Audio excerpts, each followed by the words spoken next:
So I don't have any video stand, but here I am.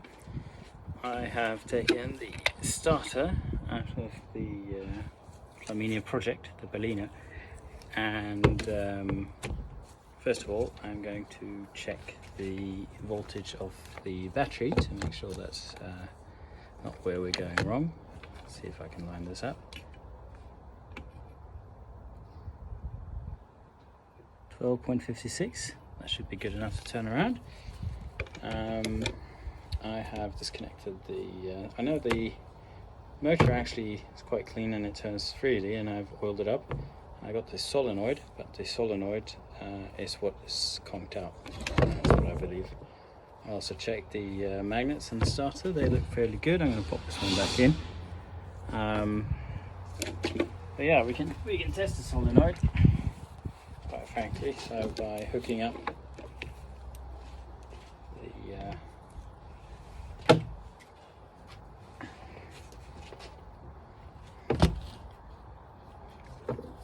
what I'm going to do is I'm going to pop this on this terminal here.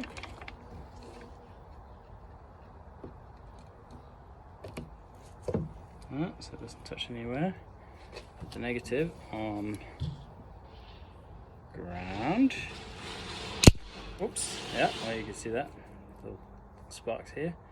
But the solenoid should kick in when I go here, and it doesn't.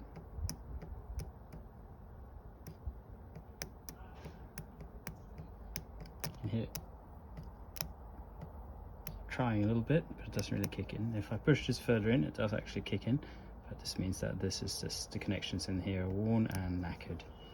So the one problem I do have is the fact that this I've been looking for. Probably somebody's going to comment and said, well, you just get this and this one, and I could sort it out. This is an old Morelli unit, goes in the starter. But what I did is actually spend a little bit of money, and in that box is a brand new high torque starter. So I put the old starter back together, and at the moment it's not doing anything. So put that to the side, try not to think about it. Open this new parcel and see what we got.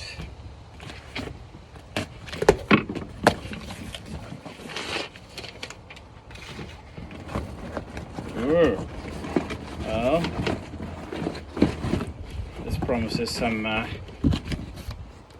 it's a promising start. So this is a Wosp Vespa. Yeah, performance Lancia Flaminia high torque starter.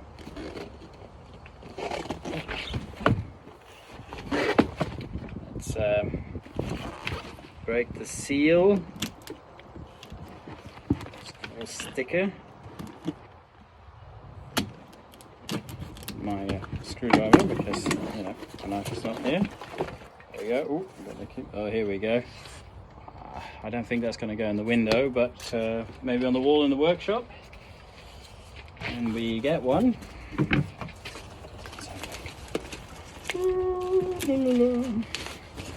hope it makes funny noises. Oh wow, this thing is. I could say a bit lighter than the old unit, much smaller. I'll lift the other one for comparison. So here's the new unit. Don't know the exact weight in my head, but yeah, so you've got a reduction gear starter that goes in here, and vroom, kick in. Here's the old one. You're at least a kilo lighter on this, if not more. So size-wise, it's a bit shorter. Got that big lump on the side, so we'll see how that fits when I put it in. Gear leaves look fairly similar, so yeah, I'm happy to put this in the car. Oh boy! So this one's nice and clean as well, being new. So plastic.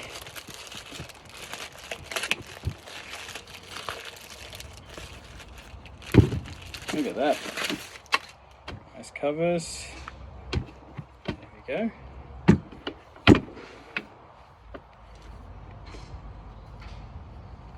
I need to put a new switch on the engage wire, and this quite straightforward really. I guess this will come in this way on the engine. So the cable's on the top, as long as I can't turn that around. So I would like it to come in this way, but we can adjust it here as well, so we've got adjustments. Yeah, I'll just have to pop it down and see how it fits. Yes, I know it's a sad sight when the car is standing under a tarp like this, but for the time being, until I'm waiting for my garage space, which I've been promised, that should arrive sometime in the end of this month or even September. A friend of mine's got a new build, so I'm going to go in there, but it takes time for it to get ready. But in the meantime, it's under a tarp, looking a little bit sad, but better than nothing. And it's up from the ear, so it's not, you know, there's nothing growing into it on the underside. We're going to get the tarp off and have a look in the engine bay.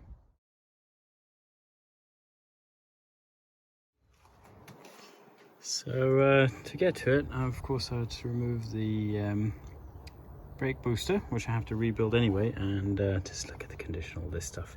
I'm going to rip all these lines out and make up new ones. I'm going to get the kit for that as I rebuild the booster, and then we're going to go down, take all these brakes apart and do those as well. So hopefully it works. There's one wheel arch which I've painted up. I kind of found a rust resistant paint which it's quite robust, so I'm using Rust-Oleum paint. It's pretty good. So I'm not going for a concourse look here, but I'm going to do this, and I'm going to spray it all with I'm thinking of lanolin oil, but we'll see. So yeah, I'm going to cut this. This is going to be a patch in here. I haven't even painted here because we got tidying up to do, and you can see where I've not painted on the underside as well. I'm going to paint there as well. Probably going to cut out this entire patch going down here. Weld in a new one underneath. It's pretty good. Unfortunately, Dean has disappeared and I've not heard from him again. I guess this project just killed him a bit, so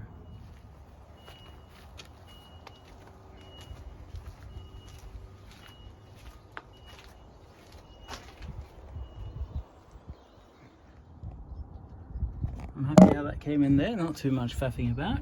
It's far away from the manifold and exhaust, so that's not going to cause any issues. It's much shorter, of course, than what it used to be. So yeah, good stuff. Now I just need to get the bolts in there. Go onto the battery lead. I got this same one on it already. I'm just going to connect this little connector here, and yeah, we're pretty much ready to go. So I've got some other things I need to do now, but maybe this afternoon I can come back, connect it up. I just like to have the starter in here so I can start the car, move it around. Obviously I have no brakes at the moment, and as we discussed earlier, I am planning on taking the engine out at some point because it's going to change color and there's no point it being blue and then different here. So we might paint the bulkhead the color of the car, which it will be, or we'll paint the bulkhead and just do it black so it's all neutral down here. I think that'll work as well. We're not going concourse, as I've mentioned several times before, but I would love to get the engine out, get it all cleaned up, paint all this stuff, get all the detailing. We've got to get down here as well, weld up the battery tray, and of course with the grill out and the radiator and engine out, that would be much easier. So when I get the space, we'll start looking into that, but at the moment I'd like to be able to move this Hulk around and focus on cleaning the underside, painting it up, so that's all done. I'm going to have a closer look at what's worn, bearings and front end and whatnot. We're going to go through that as well, but basically one thing at a time. So yeah, basically this bit clean down to the metal, tidy it up, hammer out it up, and actually Rust-Oleum in this case, and that's pretty much as detailed as I want to go with this. So you can see it's a brush has not been spray painted or whatnot, but it does, this Rust-Oleum really does actually smooth out nicely, and then the protective wax oil or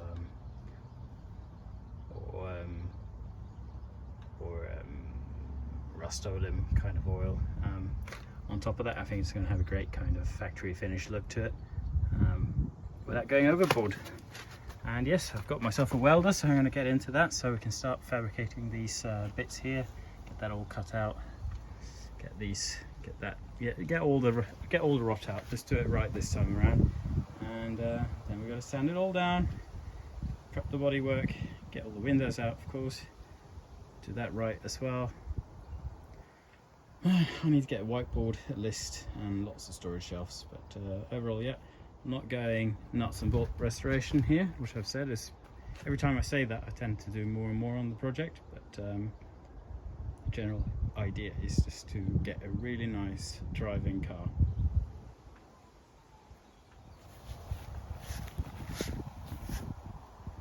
Hey Indy! Well, whoever saw the Mercedes video, they might have seen this pest. This is Indy. I never thought I'd get a dog, but here he is. He's going to come keep me company while I'm working on various projects, and right now he's keeping the lawn company. He's a very good boy, full of energy when he's awake, but you know, right now he's just enjoying the sunshine we've finally got. So if anyone can tell what kind of dog it is, leave a comment in the section and I'll let you know in the next video. So I tightened that in place and it was surprisingly easy. I just had my handy wrench which goes in an angle and bobs your uncle. I also fitted a locking washer in between the bolt and the nut, so that's not going to shake loose. Very nice fit, straight on. No fuffing around, excellent. So I have fitted the new connector here, put a blob of solder on that to keep it on. We have there's 2 extra wires going on there. They were on there before. I got to read up in the manual what they're for, but I'm just going to connect it like this and this, and hopefully when we turn the key we'll have some action. So I'm just about to connect this. I didn't realize that one of these cables were absolutely useless. The one you see I've taped up because of the wires a bit cracked, just to make sure I don't get any shorts, is marked 30. So I'm going to put this aside so I'll know what that is. I'll look in the manual later on, see if I could find what wire number 30 is. Yeah, as you can see, there's stuff all over and it's all in Italian, and unfortunately my Italian is not very good. I do believe is that 30 or 80? That's 30 there. Yeah, something. Anyway, so now I can connect these up. I'm going to connect this in. This is also another little break in the wire. I'd like to rewire the whole car at one point, but not today. Let's fire it up and see if she'll fire up. Alright, moment of truth. Don't really need it to start, but as long as we put in neutral, see what if the starter goes.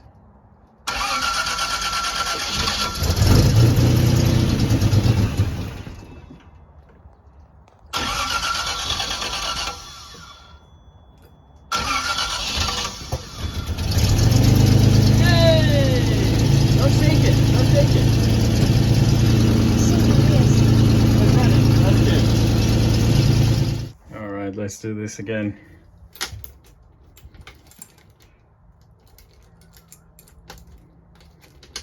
Ignition on, neutral.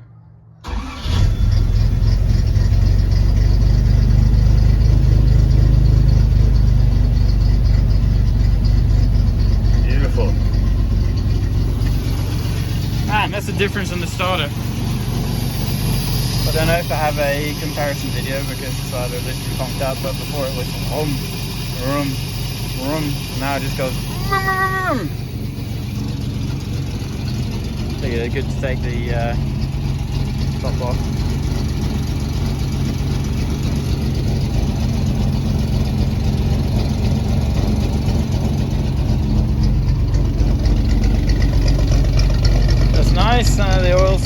around in the engine, as it should.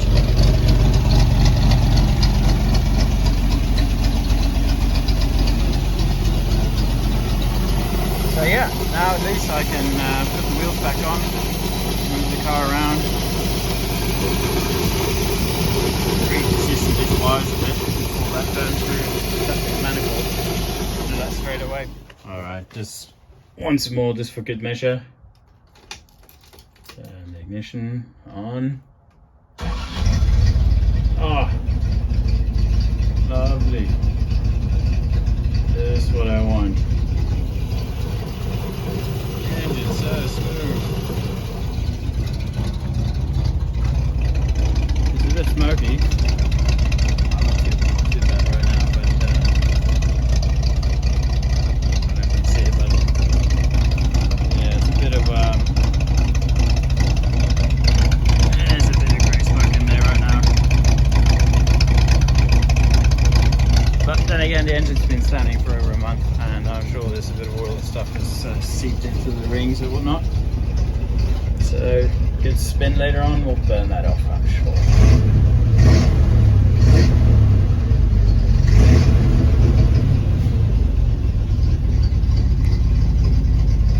Some things still work.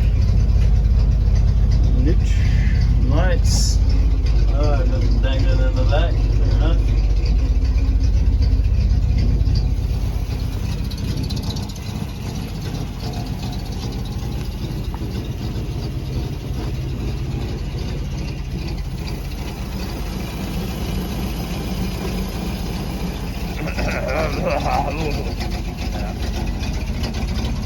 Bit smoky. There's a bit of smoke, but that's a problem for another day.